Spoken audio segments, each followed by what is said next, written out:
Dans ce diaporama, nous allons étudier le subjonctif passé. Le subjonctif passé est en temps composé, c'est-à-dire qu'il y a un auxiliaire et un participe passé du verbe conjugué. Les verbes auxiliaires sont comme toujours avoir ou être au subjonctif présent et nous y ajoutons aussi un participe passé du verbe en question. Comme toujours, dans les temps composés, le choix de l'auxiliaire ainsi que les accords du participe passé sont les mêmes qu'au passé composé. Conjuguons ensemble le verbe résoudre au subjonctif passé. Quel est le participe passé de ce verbe? Oui, c'est résolu. Deuxième question que nous devons nous poser pour pouvoir bien conjuguer ce verbe est sur le verbe auxiliaire.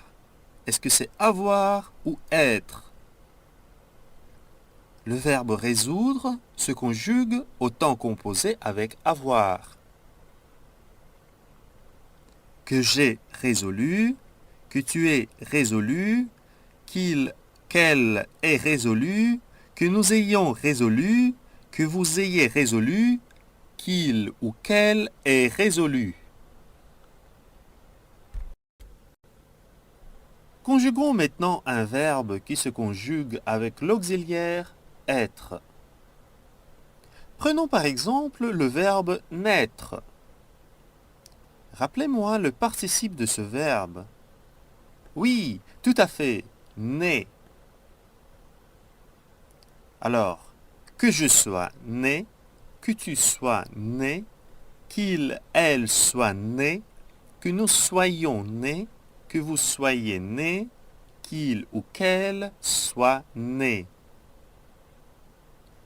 Faites attention à tous les accords. Maintenant, il faut faire quelques précisions à propos du choix entre le subjonctif présent et passé.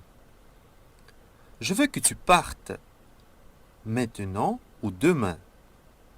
Nous employons le subjonctif présent pour exprimer une action simultanée, en même temps ou postérieure, action future, par rapport à l'action du verbe de la principale.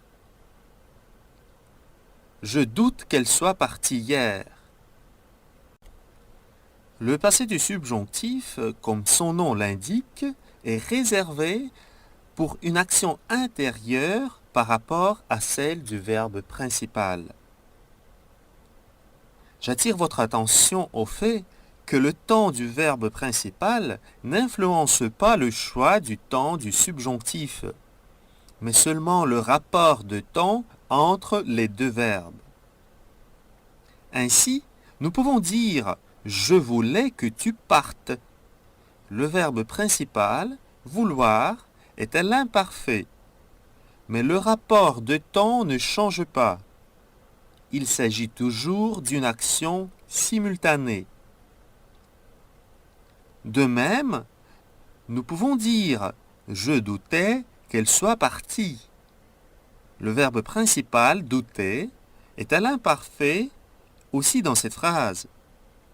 Mais nous employons le subjonctif passé, qu'elle soit partie, parce qu'il s'agit de l'action antérieure par rapport à celle du verbe principal.